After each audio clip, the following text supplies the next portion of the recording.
Hey, my mustache is gone again. Damn it. And today I'm gonna do the first TV show review of 2019. And I would be doing The Flash, Season 1. So, I've done a review on The Flash Season 4, and I'm currently watching Season 5. And, I have also watched Supergirl Season 1, but I didn't want to continue, and I have to shamefully admit that I haven't watched Arrow. Uh, man, I look so weird without my mustache. Okay, yeah, well, anyway. I've decided to do a review on all the previous seasons of The Flash before I do one on season 5, which is currently airing on CW. So, if you're not familiar with The Flash or who The Flash is, this guy, his name is Barry Allen, and, his mom was murdered, when he was a young boy, and everybody thought his dad did it, so they put his dad in jail. And then Barry Allen was adopted by Joe West, whose daughter is Iris West.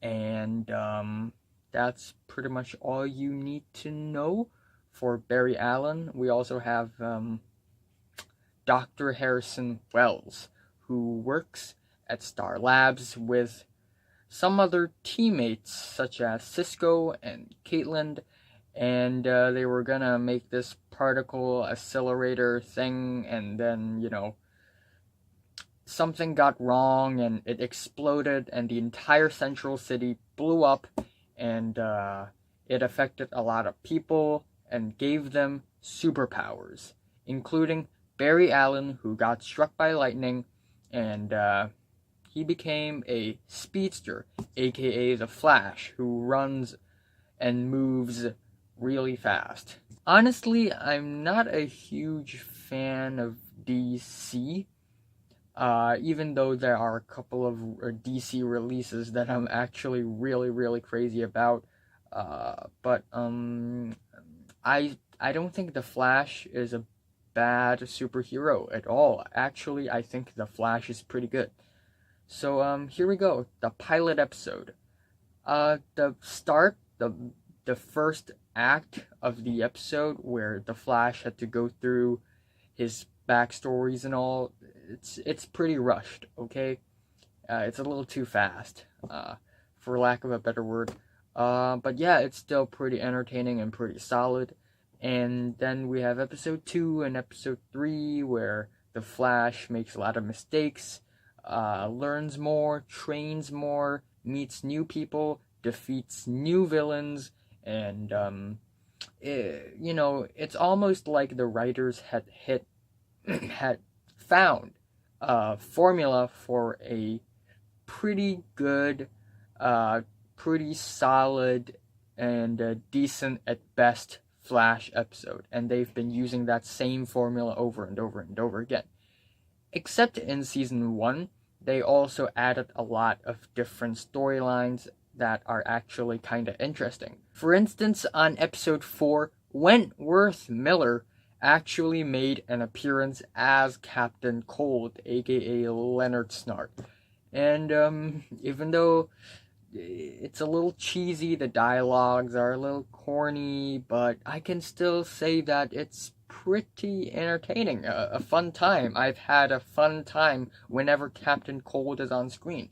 In fact, this is not the only episode where Captain Cold made an appearance. Actually, he made appearances here and there on The Flash, Legends of Tomorrow. I think he showed up on Arrow as well. Correct me if I'm wrong, but he's everywhere.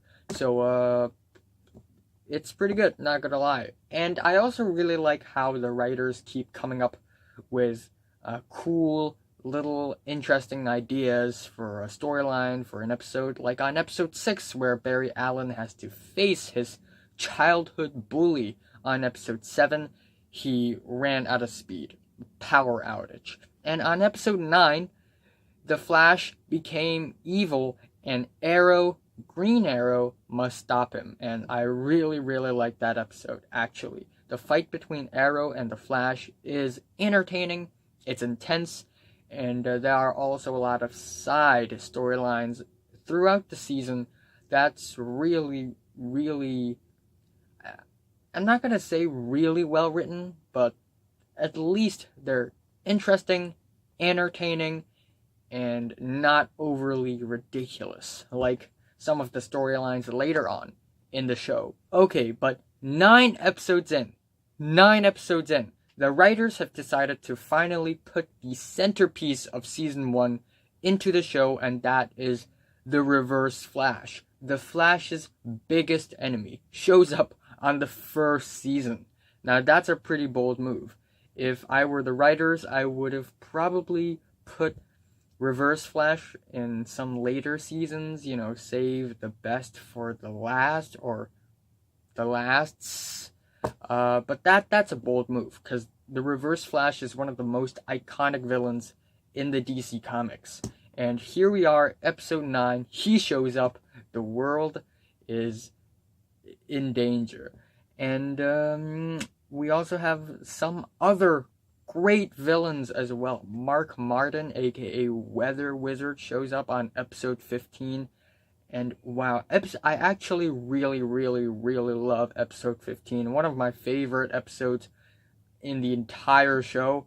Not only we have Weather Wizard and him kidnapping someone, we also have a huge reveal for Reverse Flash, who he really is, and time travel. The Flash is actually fast enough to travel back in time and alter the timeline, and thus time traveling is involved in the whole show, and it gets kind of complicated, but also actually really entertaining and kind of interesting. And on episode 17, also another awesome episode, Mark Hamill appears as the Trickster. And Mark Hamill, the actor for Luke Skywalker, and he also voiced the Joker many times in a lot of cartoons, animations, and him as the Joker is awesome. He totally kills it as the Joker, and I'm pretty sure that the rest of the cast pissed their pants seeing Mark Hamill. It's really awesome. And on episode 18, we have a Legends of Tomorrow crossover. Even though it's not that great of an episode, in my opinion, it's still okay, I guess. But what's really, really, really good about Season 1 are the last few episodes, especially from episode 19 to 23, which is the finale. All these episodes deal with the Reverse Flash, but in the most suspenseful, fun, and tense way possible. Also very unpredictable, full of twists and turns. I would never have expected a superhero TV show to take a villain that seriously. And that's what I really, really love about The Flash Season 1. And also, I guess I also kind of like Season 2 and 3. With Zoom and Savitar, I can also tell that they're taking these two villains pretty seriously. But later on, we have villains like the Thinker and Cicada. They are potentially good villains, especially for the Thinker. Finally, a villain who's not a speedster. But unfortunately, the writers just didn't pay enough attention to detail. The writers didn't even, I guess, like the villains, I guess, so they kind of phoned it in. But what they did to Reverse Flash is truly magnificent. And episode 20, The Trap, is another great episode from The Flash. The ending scene. The ending scene is really intense, suspenseful, and there's also a twist towards the end that just makes the show, I guess, 10 times more entertaining. And then we also have episode 21, where the Reverse Flash sort of throws the Flash team off with Grodd, which is a mind-controlling meta gorilla. I'm not a huge fan of Grodd, but again, it's not a bad episode. The fights are entertaining, the storylines are kept genuine and authentic, and you can tell that the writers have a passion for what they're doing. Episode 22, the second last episode, in the surface, it feels like it's a cheap way to make the Flash fight 4 of the previous villains once again, plus Captain Cold, plus his sister, but I still think the episode is fairly entertaining. And of course, we have episode 23, Fast Enough. Wow, I never thought a superhero TV show could be this captivating, could be this gripping, could be this heart-wrenching and eventful and climactic and epic.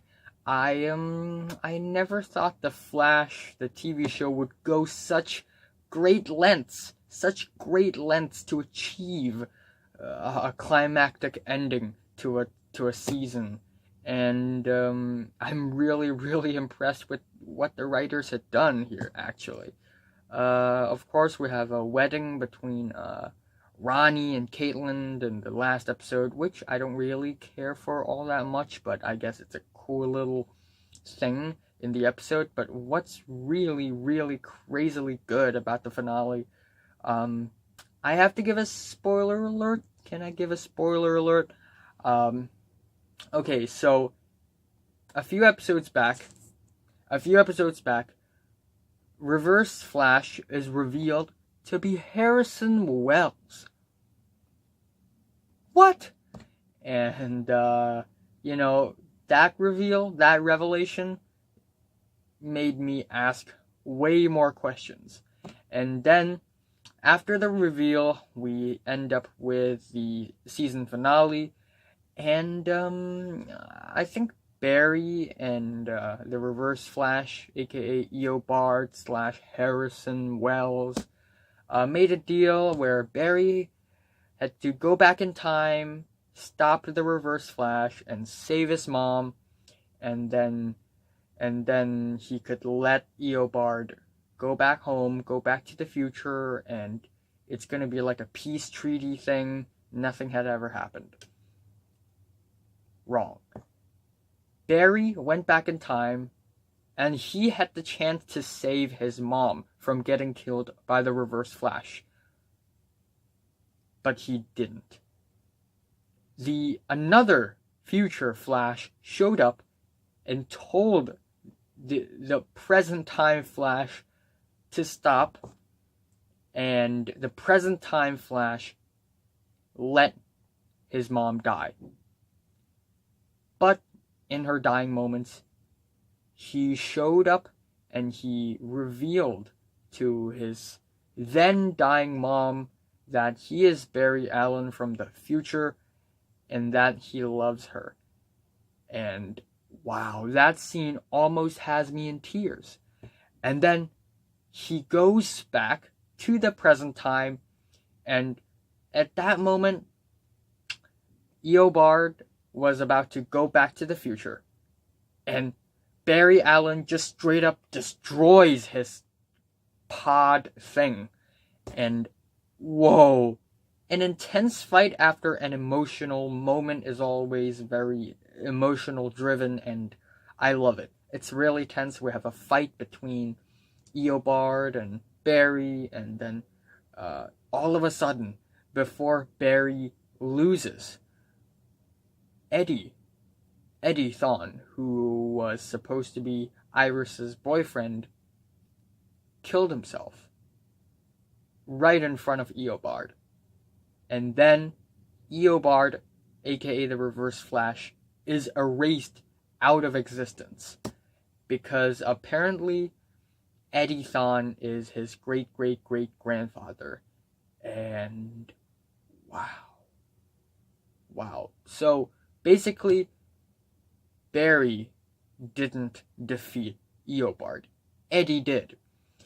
And then it was like this crazy moment. And then this wormhole suddenly started to appear, and it became bigger and bigger and bigger, and it's swallowing the entire central city, and Barry had to close the wormhole somehow, and it just sets up for such a climactic and triumphant ending, but at the same time it also leads perfectly into season 2, almost as if it served as a cliffhanger, and I just really, really, really love the season finale. Yeah, now I'm just thinking about it. If you compare The Flash season 1 and some of the earlier Arrow seasons with Supergirl, Legends of Tomorrow, and the newer Flash seasons, it's almost a night and day. The difference is really significant.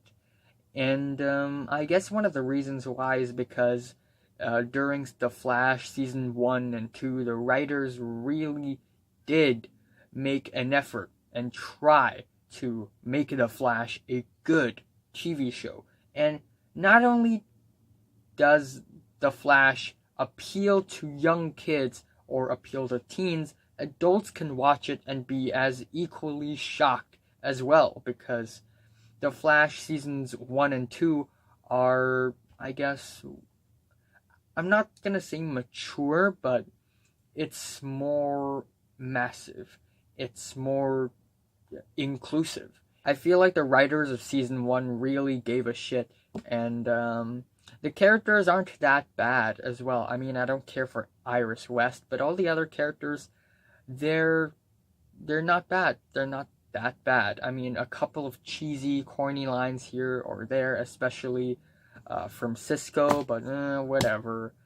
In fact, the character of Harrison Wells and the Reverse Flash is awesome, and Tom Cavanaugh kills it as Harrison Wells.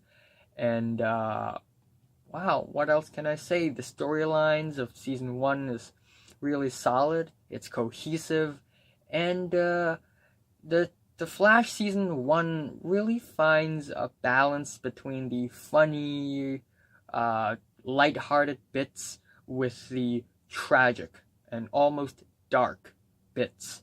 And yeah, the villains are all really, really great in this season. I mean, we have Weather Wizard, the Trickster, Captain Cold, and Reverse Flash. And I mean, the only problem with that is maybe the writers are putting all the best Flash villains in season 1 and leaving some bad ones for the later seasons, and that may not be so good for the later seasons. So yeah, but still, I am actually really satisfied with The Flash season 1, and I didn't expect myself to like a superhero TV show that much. Yeah, I'm saying The Flash season 1 is actually mind-blowing, and I'm giving it an 8 out of 10. And my favorite episode here is the finale, Fast Enough, and my least favorite is probably one of the earlier episodes in the season, I guess. I forgot because they're kind of forgettable.